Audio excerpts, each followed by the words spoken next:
And sometimes I get a really nasty person with a horrible, stupid question from, like, CNN because they're just so horrible and so fake. Then I'll hit the reporter back just modestly hard, and the next thing, President hits reporter, it's terrible, freedom of the press. That was President Trump today, blasting fake news, saying the media will not report his successes. The president saying he does have to use social media accounts to get the message to the people because he's saying the media won't do his job. That's the president's argument. Let's take it up with European Parliament member Nigel Farage. Nigel, it's great to see you. The issue is that anything the president says is an official statement, and sometimes his tweets really rankle a lot of people, Nigel.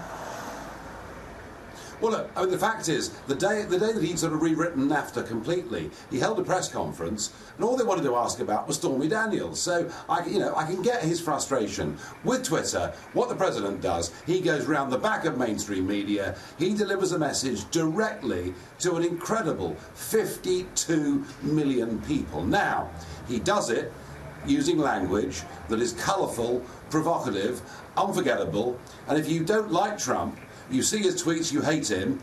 If you do like Trump, you love every moment of it. Yeah, but boy, he is the absolute master at this. And he can be insulting and offensive, right? He has been insulting and offensive. But to your point, there has been a lot of Trump economic victories, a record 7.1 million job openings. That's an all-time high, Nigel. Another great sign for the economy. More job openings than eligible workers. Even the Washington Post says it's a good time to ask for a raise, all because of Trump. Well, I mean, look, the fact is, whatever mainstream media say, I think middle America knows this guy, whether you like him or not, has delivered remarkable economic results. He's brought confidence back to America. He's deregulated, allowed small and medium-sized businesses to breathe. And you know something? If he crows a bit on Twitter about his successes, I think we should allow him to do so. You know, Nigel, top Democrats here are saying to Hillary Clinton and Elizabeth Warren, stop distracting voters with your controversies, but distracting them from what? Because the Democrats have no policy successes. There's only just mob chaos in the streets.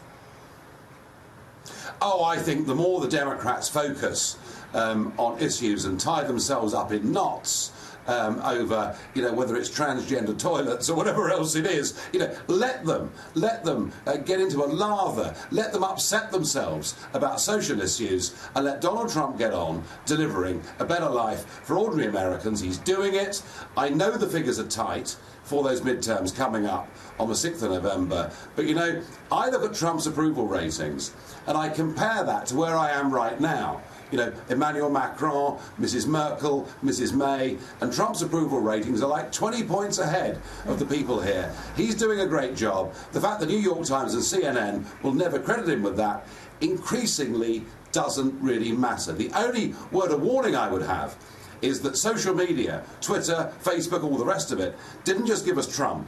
It gave us Brexit. It gave us also the Italian political revolution. And the worry now is that a handful of social media companies are now beginning to censor conservative opinion, and that gives me cause for concern. Nigel Farage, we love having you on, sir. Come back soon.